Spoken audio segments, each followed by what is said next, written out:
ছোটবেলার কথা মনে পড়ে যখন আমুল দুধ চুরি করে খেতাম বা একটা ডিম ফাটিয়ে ফেলতাম। মা হয়তো একটু বকা দিলেও বাবা কিন্তু একদমই বকতো না। সেই সব দিনের কথা মনে পড়ে যখন খাবার পছন্দ হয়নি বলে খাবার খাইনি, লাঞ্চ করিনি, ডিনার করিনি। কিন্তু আজকে দেখো বিয়ের পর কিন্তু শ্বশুর বাড়িতে যতই বলুক বাড়ির বউকে আমরা মেয়ের মতোই রাখি, শাশুড়ির সংসারে কিন্তু নিজের এই ইচ্ছা চলে না। মুখের উপরে হয়তো কেউ কিছু না বললেও তোমার মনের মধ্যে একটা গিল্ট কাজ করতেই থাকে এবং তুমি নিজে থেকেই কোনো কিছু এক্সট্রা ইউজ বা এক্সট্রা খেতে চাওয়া বা কোনো কিছু ইউজ করতে চাও না।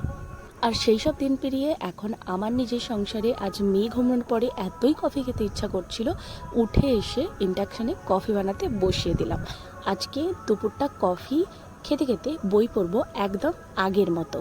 আমি বই পড়তে প্রচণ্ড পরিমাণে ভালোবাসি, আর তার সাথে যে কোনো একটা বেভারেজ, কফি, টি আমার খেতে ভীষণ ভালো লাগে। আর এই কাপটা গিফট করেছে আমার সিস্টার।